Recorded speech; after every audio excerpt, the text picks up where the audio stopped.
Ce qui m'a fait peur, c'est qu'il n'y avait plus de limites. L'humanitaire ne comptait plus. 18 attaques contre les soins en 2023, 485 en 2024. Ce médecin libanais a vu son métier devenir l'un des plus dangereux au monde. David Atala, auteur du carnet de bord Un automne sous les bombes, nous témoigne comment les centres de santé sont devenus des champs de bataille. Quand soigner devient un acte de guerre, certains le payent de leur vie. Le problème, c'est que quand on choisit ce métier, il faut le faire à part entière. En fait, il y a des médecins qui ont été ciblés, essentiellement ceux qui essayaient de faire des secours, et ceux qui étaient du parti de Hezbollah. Regarde, tu traverses la rue, tu es dans la zone chiite. Tu reviens ici, tu es dans la zone chrétienne.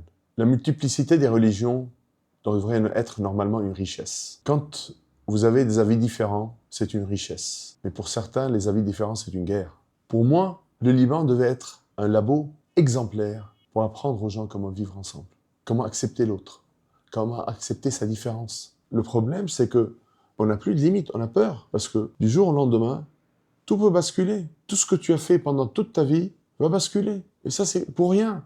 On est pour rien. On n'est pas des militants. On n'a jamais adhéré aux convictions des gens qui sont bombardés. Moi, je suis médecin. Je n'ai pas d'avis à donner sur quoi que ce soit. Pour moi, je soigne des gens d'une façon anonyme. Les gens, pour moi, n'ont pas de religion, n'ont pas de conviction politique, n'ont pas d'orientation sexuelle, n'ont rien. C'est des êtres humains que je soigne. Point. Et tout ce qui sort de ces principes sort du principe de l'humanité. En tant que médecin, je suis obligé d'être comme ça. Sinon, il ne faut pas faire ce métier.